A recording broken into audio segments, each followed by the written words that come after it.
Damos comienzo a un nuevo programa, Servidores de Dios. Quien te habla es Manuel Cornejo. Estaré compartiendo la palabra de Dios y lo haré de una manera expositiva, versículo a versículo. Y en esta ocasión será en el Evangelio de Juan, capítulo 10 y versículo 15, donde dice: Así como el Padre me conoce y yo conozco al Padre, y pongo mi vida por las ovejas. El conocimiento entre el Padre y el Hijo en el ser divino es infinito y también eterno. La mutua inmanencia entre ellos hace posible esa afirmación de Jesús, ya que Él tiene tal conocimiento del Padre que puede ser enviado por Él al mundo para revelarlo, como dice Juan capítulo 1 y versículo 18. Y esa relación es de tal dimensión que Jesús puede decir que quien le ve a Él también ve al Padre. Juan capítulo 14 y versículo 9. Esa es la expresión de comunión de vida que se expresa en el título de Hijo, que atrae así todas las demás porque es la forma suprema de la relación de Jesús con el Padre. En ese sentido, se aprecia la unidad de acción, de conocimiento y de amor entre el Hijo y el Padre. El hecho de la generación eterna del Verbo como Hijo implica necesariamente la comunión de vida procedente del Padre, no como principio de su existencia, sino como manifestación de relación vital entre ambos. El Padre no extingue la acción de engendrar al Hijo, sino que es eterna. En ese sentido, la intimidad de vida entre ambos es única, ya que por esa causa Jesús dice que nadie conoce al Padre sino el Hijo, ni al Hijo conoce nadie como lo conoce el Padre. Mateo capítulo 11 y versículo 27. Ya que el conocer no es mero absoluto intelectual, sino manifestación de relación de intimidad.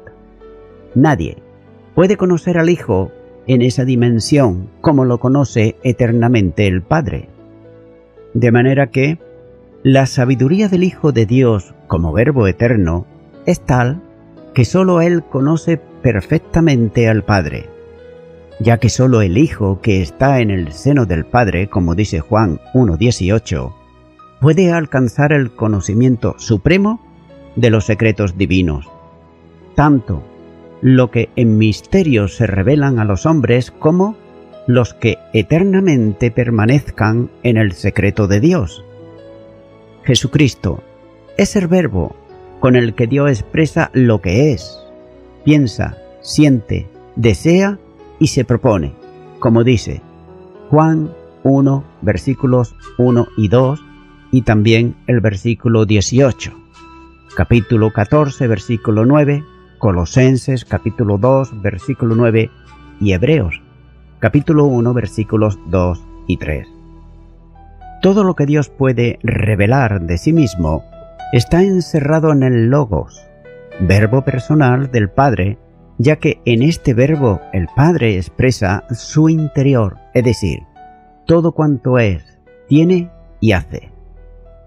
Jesucristo, como Verbo encarnado, es la expresión exhaustiva del Padre. Cuando Jesús dice aquí que sólo hay conocimiento completo del Padre en el Hijo y del Hijo en el Padre, está presentando la verdad de la autocomunicación definitiva e irrevocable de Dios en Cristo, en solidaridad con el destino final de los pecadores. Es por eso que la relación de Dios con Jesús en el tiempo histórico de los hombres es una relación de entrega, en la medida en que Dios puede entregarse y otorgarse a los hombres, que no parte de la historia humana, sino que la antecede en todo, es decir, no se inicia en el tiempo ni está condicionada por la obra de salvación, sino que pertenece al ser mismo de Dios. El Verbo encarnado es la manifestación temporal de la proximidad de Dios al hombre, determinada en el plan de redención antes de que el hombre fuese. De ahí que Jesús entienda, y así lo exprese, su presencia entre los hombres como el enviado de Dios. Hasta tal punto es un hecho la eterna vinculación intratrinitaria que Jesús afirma que Él y el Padre son uno, como dirá más adelante en el versículo 30. Ya que la preexistencia de Cristo que se hace realidad entre los hombres y que viene con la misión de revelar al Padre, tiene una finalidad soteriológica. De ahí que las referencias bíblicas al envió del Hijo por el Padre vayan acompañadas de la proposición para, que indica propósito, como se puede apreciar en Juan 3:16, Romanos 8:3 y 4, Gálatas capítulo 4 versículo 1 y Primera de Juan capítulo 4 y versículo 9. En último extremo, la obra del Hijo tiene que ver con el aspecto salvífico por el que se otorga al pecador creyente la condición de hijo de Dios, como dice Juan capítulo 1 y versículo 12. A Dios nadie le vio jamás, pero es el unigénito que está en el seno del Padre, al que lo da a conocer, como dice Juan 1:18. Por tanto, en Jesucristo es Dios quien se da y se manifiesta introduciéndose literalmente en el campo de su creación, mediante la humanidad. El propósito de Jesucristo es revelar a Dios, de modo que las personas lo puedan conocer, no en la intelectualidad, sino en la comunión de vida, para que puedan tener vida y vida eterna, como dice Juan capítulo 17 y versículo 3. Ahora bien, todos cuantos quieran adquirir este admirable conocimiento deben acudir al único que puede revelarlo, que es el Hijo, en quien resplandece la luz del conocimiento de Dios en la faz de Jesucristo, como dice 2 de Corintios capítulo 4 y versículo 6. Al decir que Él conoce a las ovejas y que éstas le conocen a Él, hace que exista en ese conocer y ser conocido una relación como la que existe en el seno trinitario, ya que el conocimiento mutuo entre el pastor y las ovejas es reflejo del conocimiento infinito y eterno entre el Padre y el Hijo, cuya dimensión es alcanzable, no para Dios, pero sí para el ser humano. Con todo se trata de un conocimiento experimental, en una vinculación de vida que se traslada a una manifestación de amor. De otro modo, el amor es recíproco entre Jesucristo y sus ovejas.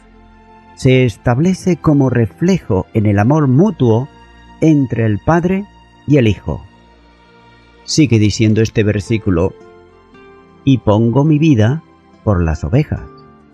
Esta interrelación de vida, de propósito y de acción tiene como resultado la entrega de la vida del buen pastor a favor de sus ovejas, la identidad del propósito que operará la obra de redención en la que el Padre da a su Hijo y el Hijo se da a sí mismo en la manifestación visible de la unión entre el Padre y el Hijo, que expresa el conocimiento mutuo, manifestando la unión en sentido no solo histórico y funcional, sino también metafísico y personal. La vida del Hijo, el buen pastor, se da no solo para salvar a las ovejas de los lobos, sino para darles vida eterna y ser también ejemplo a los pastores a lo largo de los siglos de la historia de la Iglesia. Nótese que aquí Jesús usa la primera persona cuando dice «doy mi vida». Antes lo hizo bajo la figura del pastor en tercera persona, cuando dice «el pastor da su vida», versículo 11. El sentido de vida está relacionado con la vida humana de Jesucristo, naturaleza de la persona divina del Hijo de Dios. Es en esa naturaleza que puede morir por las ovejas y realizar el propósito para el que fue enviado, morir por el pecador y librar a los pecadores, como dice Hebreos capítulo 2, versículo 9 y versículo 15. La vida entregada que se hace, potencialmente por todos, es eficaz para quienes son sus ovejas, porque son las que creen y quienes le da vida eterna. Continúo ahora con el versículo 16, donde dice: «También tengo otras ovejas que no son de este redil. Aquellas también debo traer, y oirán mi voz, y habrá un rebaño y un pastor». El rebaño del buen pastor no se limita a las ovejas de la casa de Israel. Jesús dice que tiene también otras ovejas que no son de aquel aprisco. Es un rebaño que estará formado por personas de todas las razas y también de todas las naciones, como dice Juan capítulo 11 versículo 52 y capítulo 12 versículo 32. Dios envió a su Hijo para ser el Salvador del mundo, esto es, de todos los hombres, sin distinción alguna, no solo judíos, sino también gentiles, como dice Juan 3:16. Sigue diciendo este versículo: «aquellas también debo traer». Estos también, como ovejas suyas, oirán su voz, le conocerán y seguirán sus pisadas. Nótese que no son las ovejas que vienen, sino el pastor que las trae, ya que ningún hombre tiene interés en absoluto en ir a Dios en Cristo, que viene a buscarlas, como dice Lucas capítulo 19 y versículo 10. El Señor Jesús habla de necesidad. Me es necesario traer. La misión está ya en la mente de Jesús. Luego, la instruirá como mandamiento para los cristianos, como dice Mateo capítulo 28 a partir del versículo 18. Cristo va a enviar a los cristianos con la misión de predicar el Evangelio a todas las naciones, de manera que aquel que crea al Evangelio y deposite su fe en el Salvador será salvo. Continúa diciendo este versículo: «y oirán mi voz, y habrá un rebaño y un pastor». El resultado final es que habrá un solo rebaño y también un solo pastor. Todos los salvos serán un rebaño, lo que ya en futuro apunta a la unidad de la Iglesia, por la que pedirá al Padre, como podemos observar en Juan capítulo 17 y los versículos 21 al 23. Téngase en cuenta que la Iglesia de Cristo es una sola Iglesia. Las congregaciones locales, los nombres de denominaciones, los distintos enfoques sobre el gobierno, las distintas prácticas de las ordenanzas, no son elementos digregantes, sino que deben entenderse como expresión espaciotemporales, pero la Iglesia en realidad es una, compuesta por todos los que creen en Cristo como Salvador personal. Dice que el Señor conoce sus ovejas y las suyas le conocen a Él. Hay algunos en medio de los cristianos que no son ovejas, pero eso nada tiene que ver con la realidad de la unidad de la Iglesia. ya que Jesús pide al Padre que la Iglesia sea una, y esa unidad ha de ser el resultado de la expresión en cada creyente de la unidad trinitaria, como se puede observar en Juan capítulo 17 y los versículos 22 y 23. Sobre esto se volverá en su momento, para analizarlo con mayor extensión. Baste por ahora con entender que el interés máximo de Jesús era un pueblo unido. La unidad de la Iglesia no es asunto religioso, sino operación del Espíritu Santo de Dios, que une vitalmente a cada creyente en Cristo para que sean todos un cuerpo en Él y miembros los unos de los otros. De ahí que la solicitud del cristiano debe ser guardando la unidad del Espíritu en el vínculo perfecto de la paz, como dice Efesios capítulo 4 y versículo 3. Esta gran verdad fundamental de la fe se aprecia con las nubes propias del tiempo pasado, en la anterior dispensación, cuando en la descendencia de Abraham serían benditas todas las naciones de la tierra, como dice Génesis capítulo 18 y versículo 18. Las naciones y los reyes andarán a la luz que Dios manifestará a su reino, como dice el profeta Isaías en el capítulo 60 y versículo 3. Es interesante notar que Jesús no conduce a las ovejas que no son del redil de Israel a ese redil, sino que reúne a los dos rebaños en un solo redil, y sobre ese nuevo rebaño de ovejas estará un solo pastor, que es Cristo mismo. De manera que no se trata de establecer un redil, sino un rebaño. Estos son aquellos a los que Jesús se refiere en la oración después de la cena, en la que pide al Padre que aquellos que han de creer en Él por la palabra de los apóstoles, como dice Juan capítulo 17 y versículo 20. Por tanto, se trata de una unidad que se produce en y por Cristo. Ese es también el tema que desarrolla el apóstol Pablo en Efesios capítulo 2 versículos 11 al 22 y capítulo 4 versículos 3 al 6. Continúa ahora con el versículo 17, donde dice: Por eso me ama el Padre, porque yo pongo mi vida para volverla a tomar. Jesús ha hablado de dar vida en los versículos 11 y 15. Se dice a veces que Jesús hace lo que cualquier buen pastor hace por sus ovejas. Esto es así, solo en el sentido de que ninguno de los dos huye cuando se acerca el lobo. Pero el antitipo es siempre mejor que el tipo, ya que la acción de Cristo difiere de dos maneras: de la del pastor que arriesga la vida por el rebaño. Y nótese, primero, es un sacrificio voluntario cuando llegue el momento apropiado. Jesús no se apegará a la vida como el pastor que, en su lucha con el lobo, trata de salvarse. Segundo, salva de hecho a las ovejas.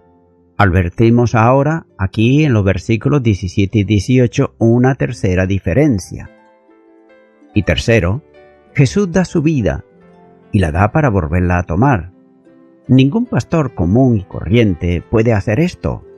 La muerte de Cristo, así como su nacimiento, tienen un propósito, ya que si no hubiera dado su vida, o sea, si se hubiera resistido a la muerte, no hubiera podido volverla a tomar. De modo que da para volver a tomar, y lo hace tanto en obediencia a la voluntad divina como por interés de su pueblo. El hecho de que la muerte de Cristo sea un acto voluntario debe ponerse de relieve a fin de que, cuando ocurra la muerte, los enemigos que la han producido no tengan derecho a jactarse como si eso fuera su victoria, y también, al fin, de que los discípulos no tengan razón para desesperarse como si fuera la derrota de Cristo, ya que el morir y resucitar de nuevo son actos, no simples experiencias. Son actos de obediencia y amor, perfectos y con un fin. Por esta razón, la frase aquí mira hacia el futuro. El Padre, que ama al Hijo en cuanto al significado de él, ¿por qué? Dice Jesús, yo pongo mi vida para volverla a tomar. Entonces, el Padre mostrará sin duda alguna su amor con la recompensa descrita en Filipenses capítulo 2 y versículo 9. Continúa ahora con el versículo 18, donde dice: nadie me la quita, sino que yo de mí mismo la pongo. Tengo poder para ponerla y tengo poder para volverla a tomar. Este mandamiento recibí de mi Padre. 3 afirmaciones coronan el discurso del Señor Jesús. La primera de ellas tiene que ver con la voluntariedad de la entrega personal a favor de las ovejas. Enseña que nadie le quita la vida o incluso le quitó, como se lee en algunos manuscritos, en cuyo caso Jesús estaría viendo su muerte como ya ocurrida. El Hijo estaba dispuesto a ser dado por el Padre y darse a sí mismo. La muerte de Jesús no es un incidente en su vida o un suceso inevitable que le alcanza, sino que su poder como Dios, hombre, está en el control de cualquier situación en su vida humana, ya que nadie puede quitarle la vida hasta que él voluntariamente la ponga, que sea cuando llegue el cumplimiento del tiempo establecido por el Padre desde la eternidad. De manera que los enemigos no pueden vanagloriarse de haber conseguido dar muerte a Cristo. Nada pudieran haber hecho si Él no se hubiese entregado voluntariamente. La muerte física en la cruz se produce bajo el control de su soberanía, que encomienda su espíritu en las manos del Padre. La segunda verdad está relacionada con la autoridad o facultad o potestad recibida para entregar la vida y volverla a tomar. Nadie puede quitarle la vida antes de tiempo. Nótese que los judíos intentaron hacerlo en varias ocasiones, pero Él pasó por medio de ellos y no pudieron tocarle, porque no había llegado su hora. El término tiene un amplio significado como autoridad, capacidad, derecho, libertad, poder, etc. Quiere decir que Jesús tiene recursos de poder y de autoridad para que nada en la tierra de lo que ocurra o pueda ocurrir pudiera impedir que diese su vida y que volviese a tomar. La tercera afirmación puntualiza que todo aquello relacionado con la muerte y la resurrección era establecido por el Padre y le había sido dado como mandamiento. Estaba llevando a cabo el proceso de redención conforme a lo que el Padre había establecido y Él en su condición de siervo que llevaba a cabo. Por esa causa podrá decir en la oración: he acabado la obra que me dites que hiciese. Juan capítulo 17 y versículo 4. Jesús no solo obedecía al Padre en su condición de siervo, a tomar para ello la naturaleza humana como la que podía llegar a un estado de humillación, sino porque lo que hacía formaba parte de la comisión que había recibido el Padre al enviarlo al mundo para que hiciese la obra de salvación. Así pues, la voluntad del Hijo armoniza con la del Padre, no solo por comisión, sino por identificación del propósito. El Padre entregó a su Hijo y el Hijo se entregó a sí mismo, sin oponer resistencia alguna, porque no la podía haber, puesto que la determinación y el deseo opera conjunta y determinadamente tanto en el Padre como en el Hijo. De ahí que el Padre resucitara al Hijo y el Hijo volviera a tomar su vida. Porque Él muere y resucita, es que podrá haber un solo rebaño y un solo pastor.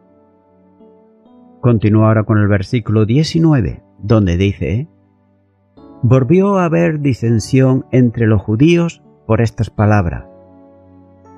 Nótese que las palabras de Jesús producían reacciones siempre entre los oyentes. Los enemigos se inflamaban de ira. Los oyentes, no discípulos, recibían el impacto de ellas. Los discípulos aprendían lecciones nuevas. Y Juan se centra aquí en la reacción de los judíos, esto es, de los fariseos, y tal vez también de los escribas. Entre ellos se produce nuevamente una división o una confrontación. Juan dice que se repite nuevamente, es decir, de nuevo, esta situación. Quiere decir que hay un precedente próximo, tal vez lo ocurrido con motivo de la sanidad del ciego de nacimiento, como se puede observar en el capítulo 9, versículo 16. La división es consecuencia también de la distinta postura entre ellos, ya que algunos veían con satisfacción a Jesús, como así dice Juan capítulo 7, versículo 42 y Juan capítulo 11, versículo 45. La discusión tenía que ver con las palabras de Jesús, esto es, con el discurso sobre el buen pastor. Tal vez esas palabras trajeron como consecuencia una postura en relación con el milagro operado con el ciego de nacimiento. El término usado por Juan, palabra, dicho, tiene también la connotación de suceso, hecho, incluso obra. Por tanto, no solo las palabras producían la división, sino los hechos, especialmente el milagro que había hecho recientemente. Continúa ahora con el versículo 20, donde dice: muchos de ellos decían: demonio tiene, y está fuera de sí. ¿Por qué le oís? Un gran número de los que le oyeron hablar le consideraban como un loco. Como ya se dijo antes, la expresión demonio tiene no significa que fuese un endemoniado, sino que se aplicaba también a quienes no tenían un sano juicio, como confirmar luego en el verbo estar loco, estás fuera de sí, haber perdido el juicio, etc. Esta acusación no es nueva. Se usó también en el capítulo 7, versículo 20, en el capítulo 8, versículo 48 y versículo 52. Ya que el sentido literal de endemoniado cabe perfectamente entre el grupo de los fariseos, atribuyéndole una posición diabólica, como se puede observar en Mateo capítulo 12, versículo 24 y Lucas capítulo 11, versículo 15. Así que, si realmente estaba loco, no había razón alguna para prestarle atención y oír sus palabras. Era como una pérdida de tiempo, una inutilidad. Sin duda, este era el sector de oposición abierta contra Jesús. Eran los que con ahínco buscaban encontrarle en alguna falta para condenarle a muerte. Aquellos en cuya alma el odio contra Dios se manifestaba, los que vivían buscando la gloria personal y se sentían rebajados ante el pueblo por las palabras y los milagros de Jesús. Y voy concluyendo ya con esto. Las ovejas han de reconocer la voz de quien puede guiarlas y también alimentarlas. Han de saber cómo hallar el redil y la seguridad. Y también, ¿a quién siguen? ¿Qué voces reconocen? ¿A dónde van en busca de refugio? ¿Cuáles son las características de los pastores a quienes se puede seguir y la de aquellos a los que se debe evitar? Es una enseñanza sobre el discernimiento, puesto que las personas nos vemos constantemente ante la necesidad de evaluar aquellas voces que demandan nuestra obediencia. Amigo y amiga oyente, ninguna persona en la tierra puede pastorearse a sí misma espiritualmente hablando, ya que por muchos que sean sus esfuerzos, nunca podrán tener salvación y vida eterna, ya que Él, es decir, Jesucristo, puso su vida por el pecador arrepentido, y de la misma manera que resucitó Jesucristo, también lo harán todas aquellas ovejas que el buen pastor, es decir, Jesús, pastorea porque son suyas. Estimado y estimada oyente, te animo a que ores conmigo una oración de fe para recibir en tu corazón como tu Salvador y como tu buen pastor a Jesús. Ora conmigo y repite ahí a donde estás. Señor Jesús, tú me has hablado hoy a través de tu palabra. Ella dice que tú eres el buen pastor y que tú dites tu vida por mí. En este momento, yo me arrepiento de todos mis pecados. Te entrego todo mi ser, cuerpo, alma y espíritu. Y te doy gracias en el nombre de Jesús. Amén.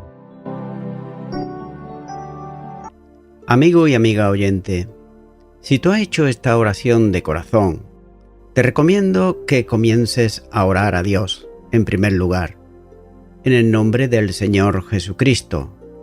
Orar a Dios no es rezar, sino que es hablar con una persona. También te recomiendo que leas la palabra de Dios y lo hagas a diario. Comienza, por ejemplo, con el Nuevo Testamento.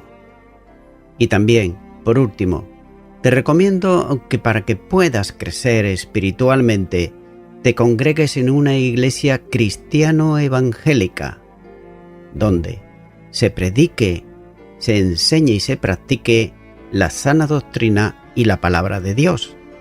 Congrégate ahí y con el tiempo podrás crecer espiritualmente y también servir al Señor Jesucristo. Que Dios te bendiga.